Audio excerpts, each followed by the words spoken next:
As we can see from these first days of the Trump administration, the proverbial die has been cast, and that we are seeing what is the comeuppance of treating a political enemy with as much vitriolic and vociferous force as you can muster during his time out of absence.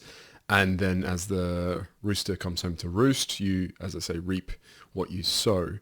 Now, in saying this, we can see the, I think, morphological change of a Trump second term more historically than what we saw was a transition phase potentially out of the Obama era neoliberalism kumbaya party to something a bit more serious with more long-term ramifications for America's destiny. Now we're seeing is a reverb at least of a catastrophe for what was the business as usual crowd, the ceteris paribus. And that's to say, because Biden was so ineffectual at implementing sensible policy that was engineered to the middle of the road voter, he enabled both ends of the spectrum to be weaponized. And that's to say the left wanted to push more and more for these bizarre and obscene policies around very edge issues that alienate the middle. And then on the opposite end, what the MAGA voters, or what the you could say neoconservative, but at least the rightists saw was an attack on their very almost identities, on their ability to coexist in their own society. You have direct attacks, which are more or less citing, if not violence, then at least threats to violence against them, particularly using the judiciary system in ways that was very clearly politicized and weaponized. And so you get this reaction, you could call it. Now, we can think of this in two ways. I think firstly, I'll read you a quote from Hour of Decision, which is Oswald Spengler's premier work on the future of political, not discourse, but also just trajectory, where he goes on to say, the fascist formations of this decade will pass into new, unforeseeable forms, and even present-day nationalism will disappear. There remains as a formative power only the warlike Prussian spirit, everywhere and not in Germany alone. Destiny, once compacted in meaningful forms and great traditions, will now proceed to make history in terms of formless individual powers. Caesar's legions are returning to consciousness. Here, possibly even in our own century, the ultimate decisions are waiting for their man. In presence of these little aims, notions of our current politics sink to nothing. He whose sword compels victory here will be lord of the world. The dice are there, ready for this stupendous game. Who dares to throw them? I find this obviously very powerful in its both prediction power, but also how he was able to foresee the morphological change within his century.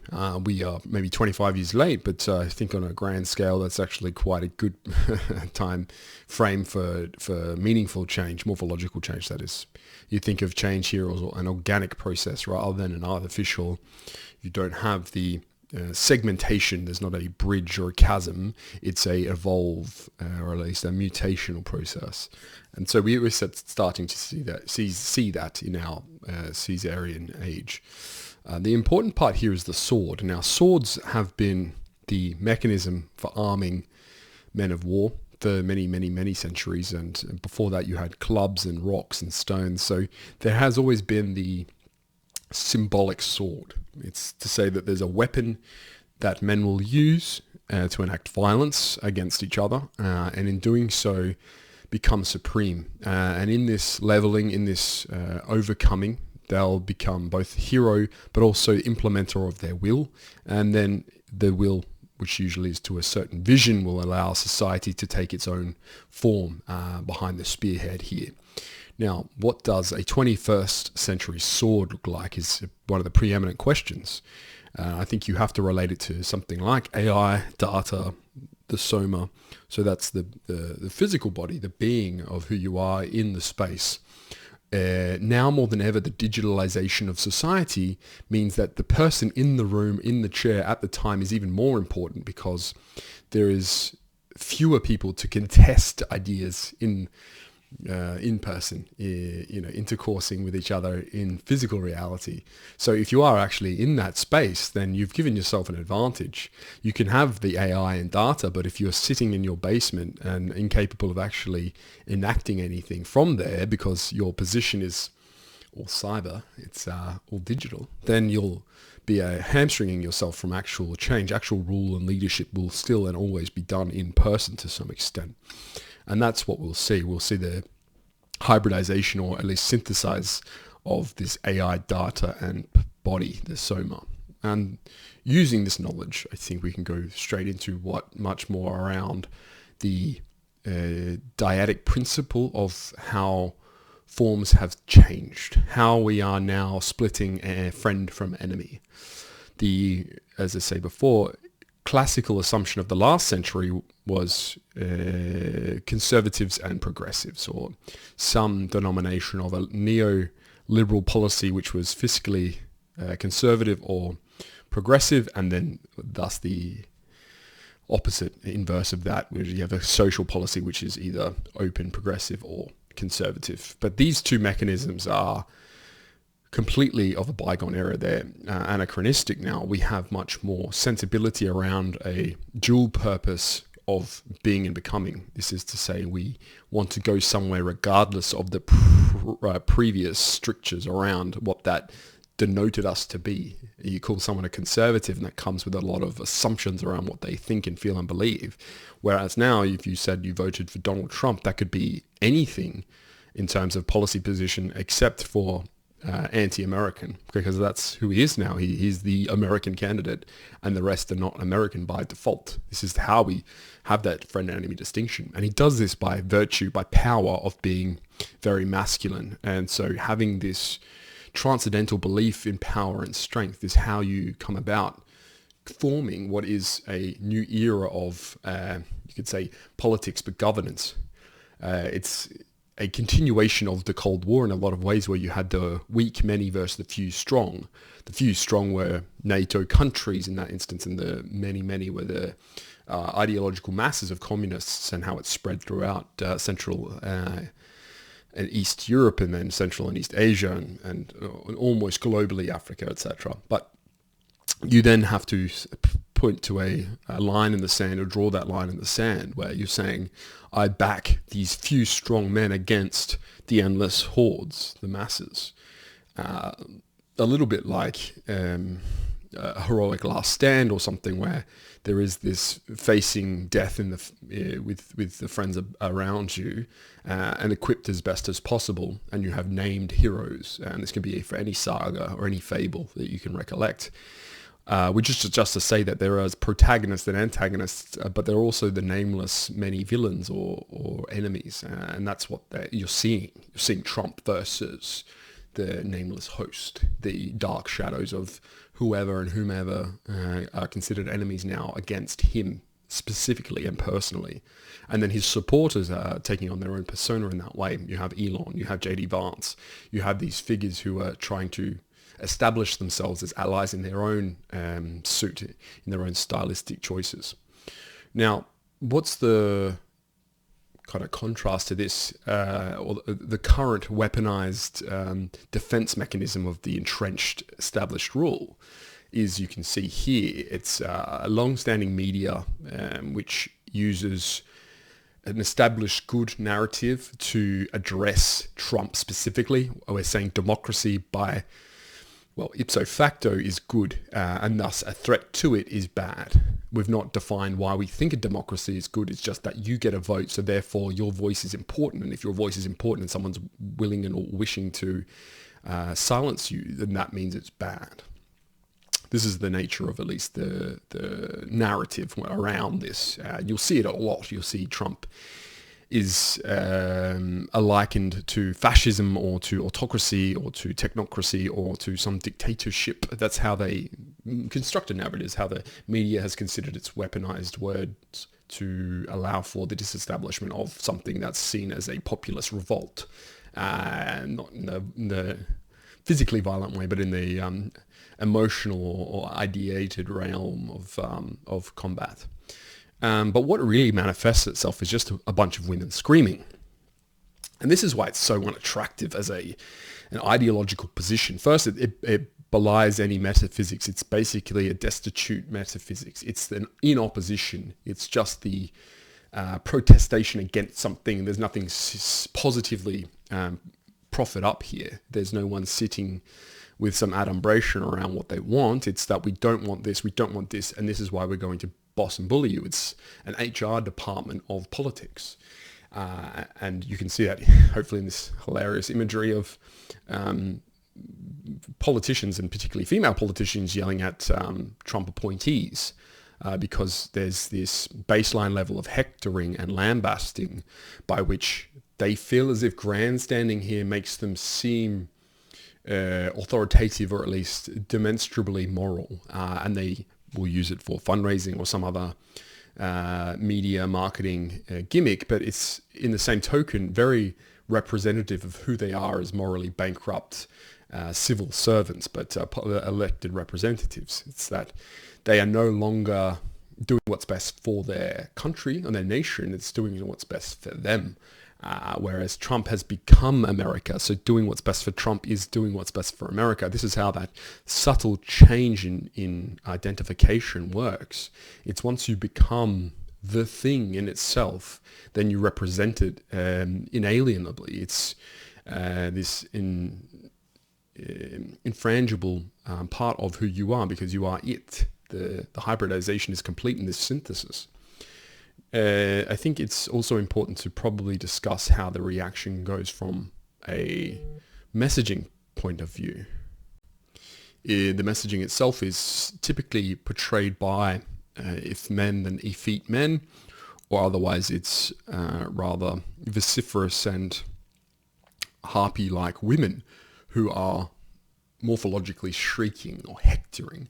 You have this idea behind, or the symbolic representation of a refutation that men should not be allowed things. And this is not necessarily the case of women telling men they can't do anything. It's that the HR or political correctness of an entire generation has allowed for the stewing effect of one side thinking it is the incumbent forever. So you get a lot of complacency, but you also generate a lot of every idea is a good idea because I've been winning. But on the other end, you just engender in the enemy in this instance, so the more powerful few men, a feeling of a deep and unrepentant rage and hatred. It's just what you get when you treat someone like that in that way. There are specific ways to treat people, and you'll get different reactions out of.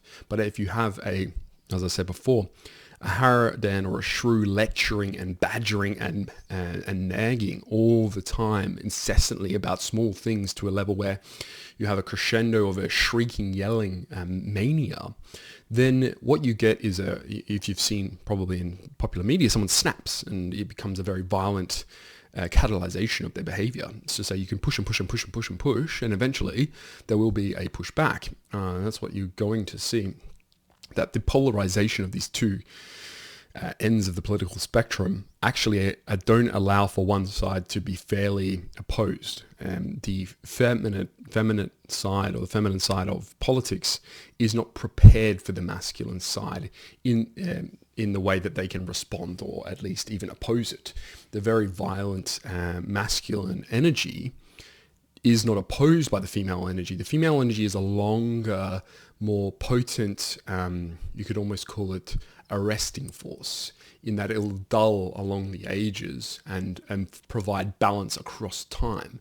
But specific short-term periods have much more spark, and you can say violence around them, which are not dealt with in any way or any shape and form by this feminine energy. It's not capable of having to deal with a short spike of this energy, because it knows long term it'll still come out, if not on top of an equal standing.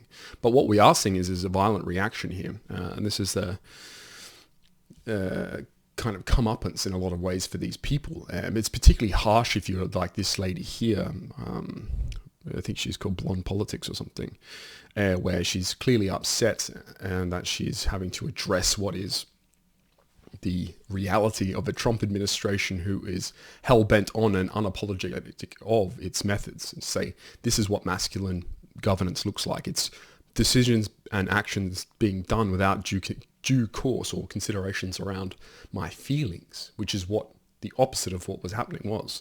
Boomers had instinctually asked and cared for people too much. It was the proposition that everyone's voice is so important that we'll delay action until you're all heard. Now you're getting what strongmen want, which is just, I want this thing done, go do it, and then the soldiers will follow the order. You, as I said, maybe there's a good comparison here, just to juxtapose of Angela Merkel being a bossy old Haradan, and AOC here crying, trying to engender sympathy for a cause. It's like, if we can get a pretty enough girl to cry and hope that the male instinct to calm itself and cool its head will allow for what we consider a more feminine practice of diplomacy or politicking. But that time is over. Once you've exhausted what is everyone's short-term memory and empathy, then you're left with is just a barren field of, no, I want to do it my way and I will enact that policy. So now we can come to this morphological ambit, which is that we have the Gothic versus the other. We do have this manifestation of the underlying Gothic spirit born out in Trump, I think, quite poetically. He is half Teutonic, half, I think we say, like piratical Viking, whereby we have the instinct both for treasure and for power fighting its way internally in him. And what will win out is action towards his instinct. And the instinct here is superior to some political machinations which he was trying to engender in his first term. He was trying to involve everyone in a way that was very boomer diplomatic. And he realized it didn't work. There was no functional capacity for a governance structure to be so unreliant on its leader, who could then defer and regard others as having their own power to do their own things, when you cannot trust people who are now given that sort of power without proper instruction and guidance. And now he's being the guiding light, and you're seeing the recourse in that his policies and his actions are being taken care of by his loyal foot soldiers. Some of his biggest supporters are Silicon Valley, and this is where I think it starts to throw a lot of people, because tech has historically been at the forefront of this PC world, this politically correct, language policing, identity protecting civility. This is almost acrimonious civility that they've been proffering up as the baseline of discourse. They call it being a good person on Reddit. I think just be a good person.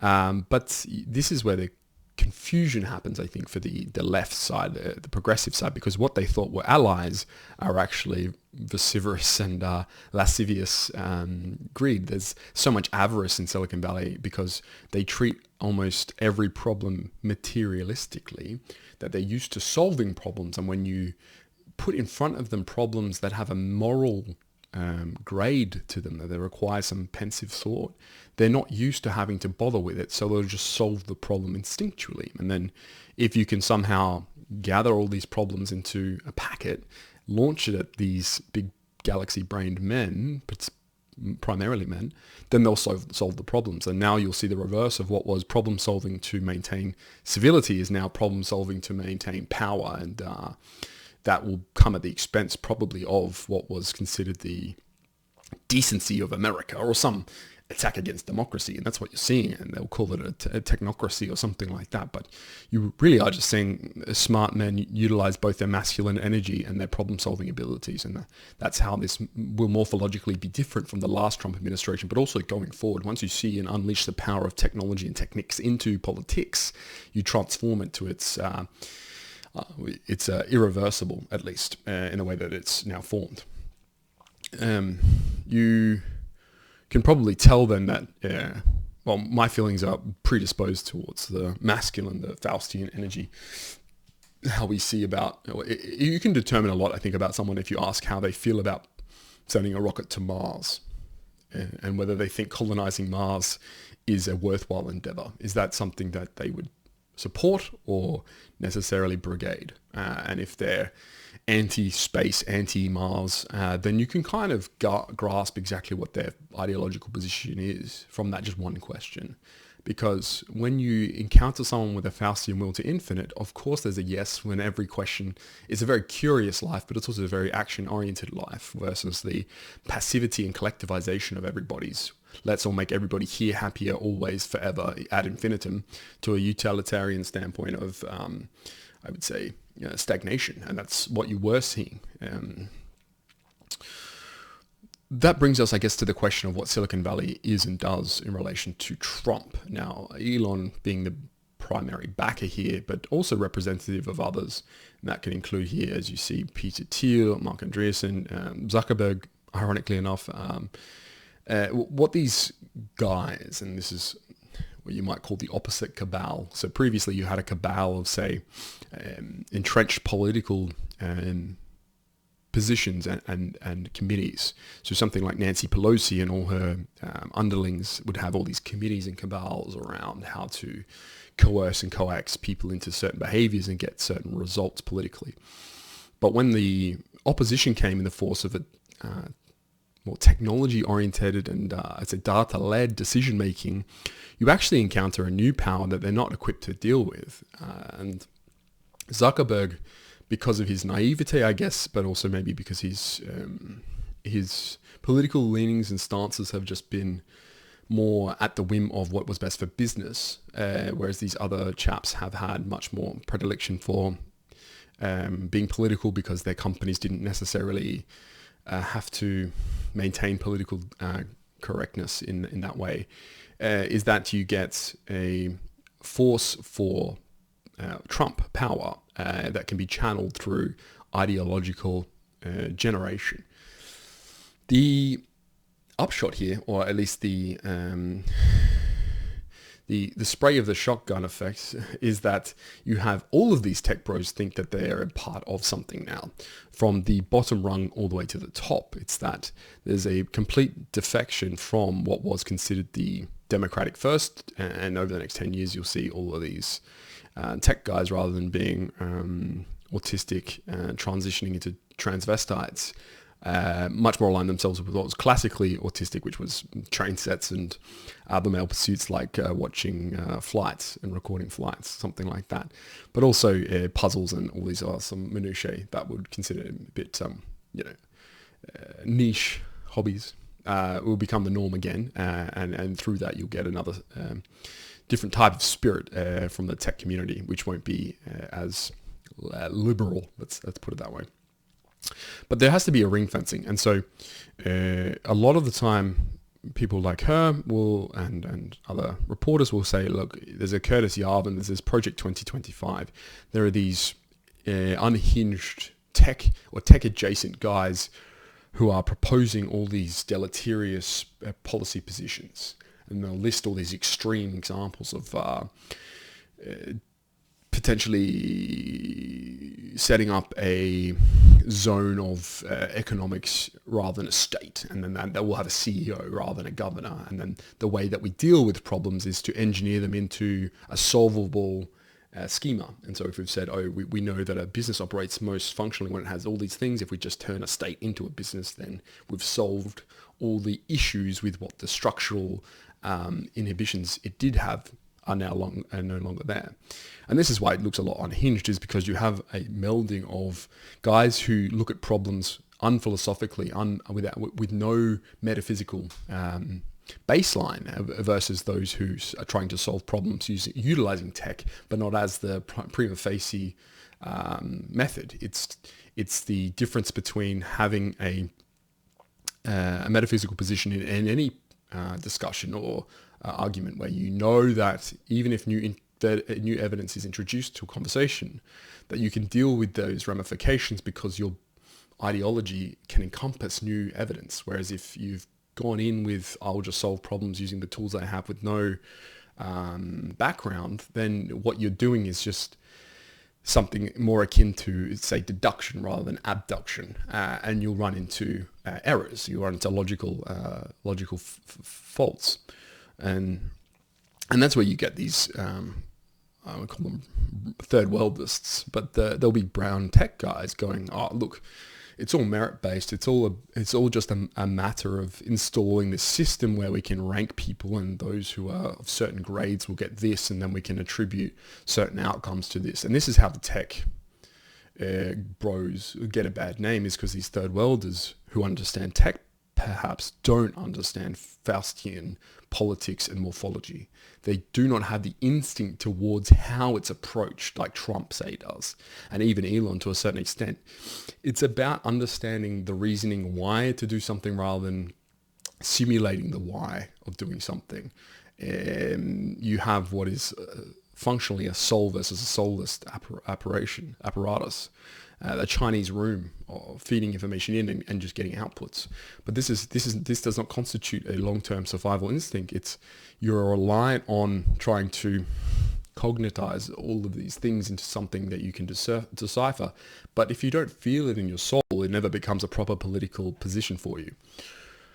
And so in which case we have even Curtis Yarvin here, who has a bunch of quite, I'd say, pertinent and perspicacious or assiduous points around a lot of the political discourse, but it can also come up with completely brain-dead takes which belong in historical fancy. This is the, I guess, bipolarity of his discussion, is that on the one hand, he has a recognition of certain structures in a way that actually is useful. On the other hand, he's been, I guess, ideologically brainwashed, or he's got no actual metaphysical position to which he can take his ideas into something more realizable and more long-term sustainable.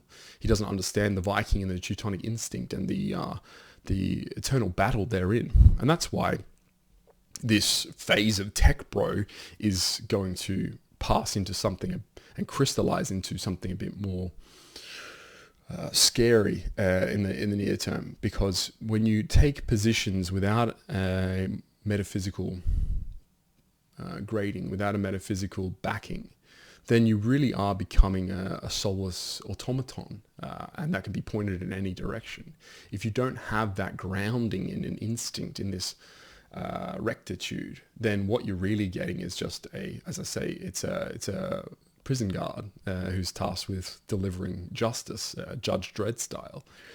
Now, I think it's important that we then say there are going to be good tech guys and they're going to be bad tech guys. And someone like Steve Bannon, who's been exiled to a large degree, would we consider someone with actually quite a lot of good instinct, but someone who maybe was too early into the cycle, into the organic decay here, where if he has ideas which are useful and he has instincts which are on point, that they were too early, and so his inability to recognize the change of air or atmosphere in the room led to him being functionally and ostensibly exiled, which is obviously not something that most of the adherents to the Trumpism would want to see. So you in general get this kindred feeling, or you get this repulsion, and that's what you'll see.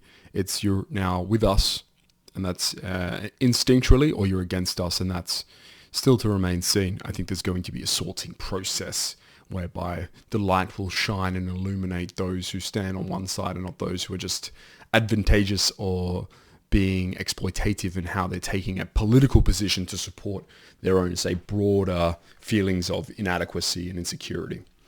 This can be seen in terms of what was viewed as a takedown and will be, in that a lot of promotional material that's meant to be anti-Trump or anti-Trump supporters turns out with maybe propaganda pro-style messaging, where you can see here just a party which looks like very young, lively, handsome people dancing, and then now this girl is going to become a influencing celebrity just because they highlighted what they saw as the evils of Trump in a way that seems to most normal people very crazy, and they are unhinged, and you can see that in the way that they're demonstrative in their looks, their style, the way they speak, their ideas, their incessant ability to advocate for positions which are morally questionable, and that's to say we are pro, say, chemically castrating kids for some reason, as long as it's got this ideological bent to it,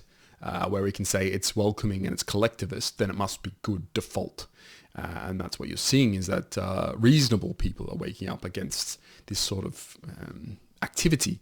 And it's not even that it has to be mainstreamed, it just has to be brought into discourse in the mainstream for it to be abhorrent to most normal people. And you can see that with reflection in how, say, Keir Starmer is perceived in the UK, in that if you have a maintain of the continual liberal democracy, first world will help the rest of the world first before helping themselves, business as usual, it's very unsatisfying to be a citizen now. Trump probably is a large reason why Keir Starmer, for instance, is unfavorably seen, because when you have strong men doing strong men things, those people who want it will now juxtapose you to their own leader. And this is why the MAGA, or the Make America Great, can be seen as a global movement almost, where you have people picking sides based on if they think a strong man doing things that they would do if they were an American dictator would do.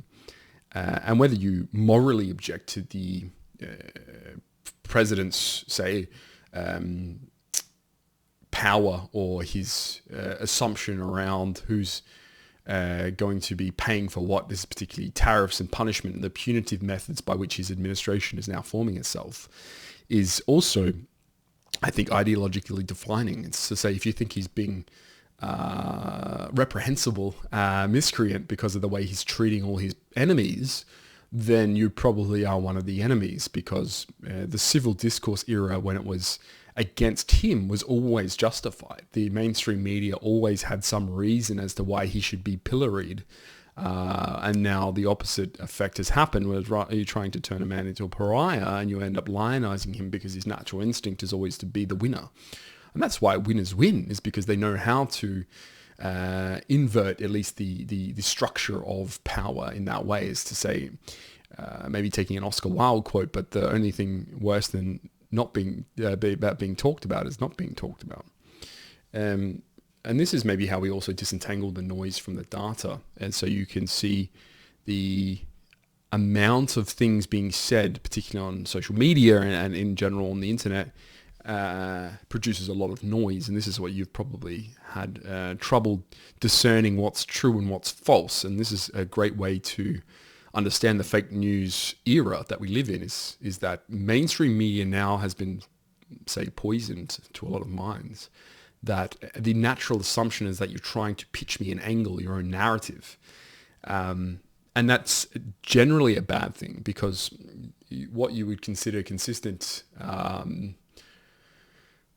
trustworthiness as a precondition for a good media outlet is vanished. And because people don't trust you instinctually, they actually have to second guess everything you're saying. It means you now have to take back a lot of the positions you would have gotten away with saying are true, and you have to be more reasonable. But because now you're retracting a lot of the extremism, it makes it seem as if you were, which you probably were, portraying a lot of issues partisan in a scope that's definitely skewed or biased. And now the whole House of Cards falls down to a fairly, I think, recognizable degree. But over the next 10 years, you'll find almost every large institutional media platform struggling to present itself as being unambiguously neutral or politically distant from a ruling regime or a party. And this flies in the face, I think, one of the key tenets of boomerism, which was that you have an idealism around the world. Everything is ideal. It's not just the megalomania of the boomer here, but it's to say they projected their what should be on the world rather than the what is, and deal with that. It's everything should be this or that and ought to be, and there's a very nice feeling and air to everything, whereas now we're having to eat this reality and it doesn't taste that nice.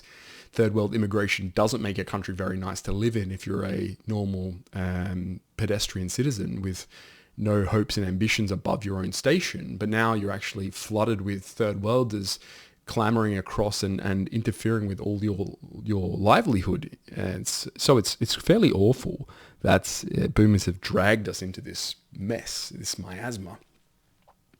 The instinct here then is to address what we can see as the transition. That was definitely Elon buying X. I think maybe presaging that was Jeff Bezos buying the Washington Post. It's when tech entrepreneurs understand the game, then they like to play it the most optimal way. And then you will get this billionaire class who have political ambition. But there's always a fundamental misunderstanding with having money and being a billionaire. And that is the army listens to a general. It doesn't listen to the financial sponsor.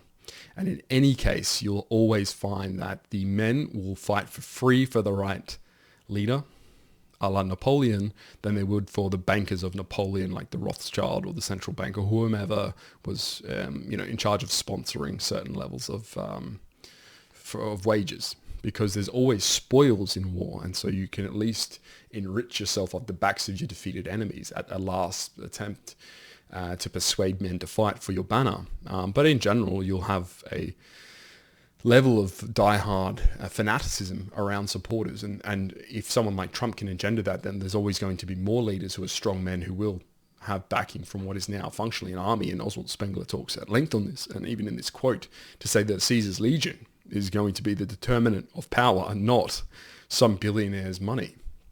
The age of blood has come to the fore now, and this money politics has almost run its last legs out. And so in its ailing last gasp, will try to paint itself as a picture of moral decency or of a bastion of hope and of strength and of this, we've always had the money and therefore what we've always been doing is working. Why would you try to disrupt that? But when you have a certain level of, if not apathy, then unhappiness in the general populace, then no amount of money is going to fix how they feel. They want actual change. You could give me an extra $100,000, $200,000, whatever dollars, but if I live in a condition that is reprehensible to me, it's an anathema to who I am because of the way you've imported, say, third worlders, or you've removed all the social fabric and community that I had, then no money would fix this. There's only action that fixes this. Money can be useful in actually fixing the issue, but just giving someone money or throwing money at something and giving them more material goods will not solve this. It's Panama circumstances, but it's a misunderstanding of why you would implement the policy of Panama circumstances and what that actually achieves. So I think lastly, then, we can hopefully consider what I say when I mean that there is this morphological change. You've come to the understanding that I have, that this unfavorability of Democrats, of Keir Starmer, of this entrenched neoliberal progressiveness that was this two-party system, your uniparty. You had the homogeneity of politics for the last 70 years where everyone was working together. There was no opposition. There was no polarity on any issues that are of importance. You have now this age of masculine Caesars.